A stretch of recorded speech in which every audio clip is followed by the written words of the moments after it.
नमस्कार बंधु माने आजिर एही कार्यक्रम को आपण मानंकु स्वागत। जदि आपण मानकर तुला राशि होइथे तेबे भिडियोटी को स्किप न करी शेष पर्यंत देखंतु। आपणकर 10 मिनिट समय मध्य दियंतु एई भिडियो को देखिबा पई। तो निजर भविष्य भी मध्य जानतु कारण तुला राशि व्यक्तिविशेषक जीवन एक गणेश पूजा ठारू संपूर्ण भाव में बदलवाक जाउछि कारण ग्रह नक्षत्र मानक चलन रे एक बहुत बड़ परिवर्तन होबाक जाउछि। सबुठारु बड़ कथा होउछि शुक्र चंद्रक ग्रह को ग्रह जाउचंती एवं सूर्य मध्य निजर स्वगृह को चलन करुचंती। तो आपणकर एकादश भाव में सूर्य चलन करुचंती।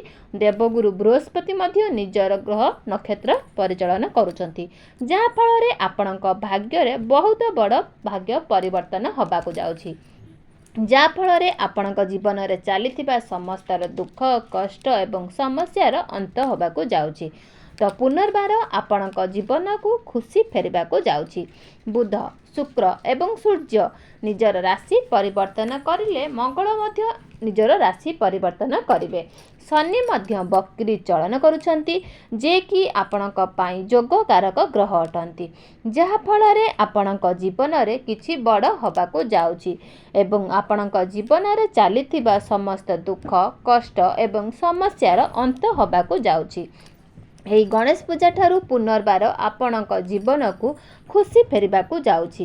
तेबे आसंतु जानिबा एही गणेश पूजा ठारू आपणक जीवन रे कौन सबु परिवर्तन होबाकू जाउछि। तेबे एहा पूर्वरु जदि आपणकर तुला राशि होइथाय तेबे भिडियोटी को स्किप न करी शेष पर्यंत देखंतु एवं भिडियोटी को लाइक करी चैनलटी को सब्सक्राइब कर दियंतु। कमेंट बॉक्स रे भक्ति एवं श्रद्धार सहित जय श्री जगन्नाथ निश्चित लिखंतु। तो बंधु माने पूर्वरु आपणकर राहु आपणकर पंचम रे रहितबा हेतु आपणकर बृहस्पति राहुंकर नक्षत्र थिबा हेतु आपणकर टिके स्वास्थ्य जनित समस्या देखा देउतिला। विशेष करी पेट जनित समस्या भी देखा देउतिला। आर्थिक समस्या मध्य देखा देउतिला। आपणकर शिक्षा क्षेत्र रे मध्य समस्या देखा देउतिला। तो आपण ऋण नैथिले किंतु ऋण सुझी पारु नथिले आपण भी सक्षम भी हेई पारु नथिले। आपणक प्रत्येक कार्य बहुत माने दृढ़ हेउतिला तो सेथिपाई आपण विफल भी हो जाउतिले। तो कौनसी कार्य रे आपण को सफलता मिल पारु नथिला। ऋणर भार आपणक ऊपर बढ़ जाइतिला। घर परिवार रे खुशीर वातावरण नथिला। शिक्षा क्षेत्र रे समस्या भी देखा दउतिला। आपणकर अधिक से खर्च भी मध्य होतिला। तो समाज रे आपणकर मान सम्मान नथिला। तो आपण को चाकरी टीए भी प्राप्त होई पारु नथिला। तो संतान संपत्ति पाई आपण बहुत चिंतित भी थिले। तो आपणक व्यापार वाणिज्य भी लॉस होतिला। तो प्रेम जीवन रे मध्य समस्या भी देखा दउतिला। तेबे एभली जहाँ भी समस्या आपणक जीवन रे चलीथिले तो ताहा एबे दूर होबाकू जाउछि। तो एही गणेश पूजा परे पुणी थरे आपणक जीवन को खुशी फेरिबाकू जाउछि। तो आपणक जीवन रे नूतन सूर्य उदय होबाकू जाउछंती। बंधु माने आपणकर राशि परिवर्तन शुक्र आपणकर वर्ष को चलन करूछंती।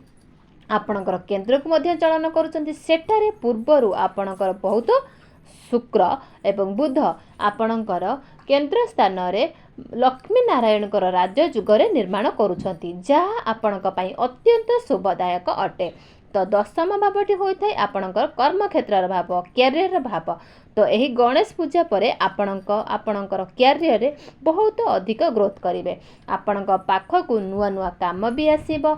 आपण प्रत्येक कार्य को निज हिसाब रे करिबा को प्रयास करिवे एवं समस्त को टार्गेट को आपण एडजस्ट करबा पई सफल हेबे। पूर्वरु जदि आपण चाकरी करूछंती तो चाकरी क्षेत्र रे आपण को प्रमोशन होबार बहुत जोग अछि।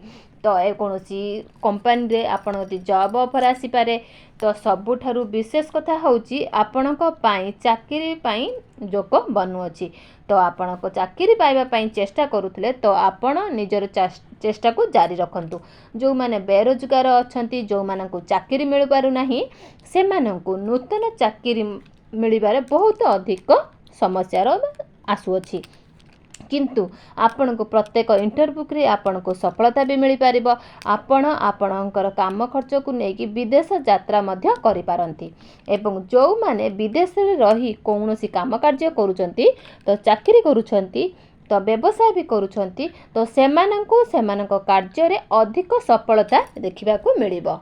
तो मोटामोटी भाव में देखा गले ये गणेश पूजा आपणक प्रत्येक क्षेत्र में बहुत उन्नति करने को जाऊँगी ता शिक्षा क्षेत्र में हो भाग्य हो बेपार हो कि क्यारियर हो प्रत्येक क्षेत्र में आपण को उन्नति करने को ही जाउछंती। तेबे अधिक शुभ फल प्राप्ति करने आपण प्रत्येक दिन शुक्रंकर बीज मंत्र अवश्य करंतु।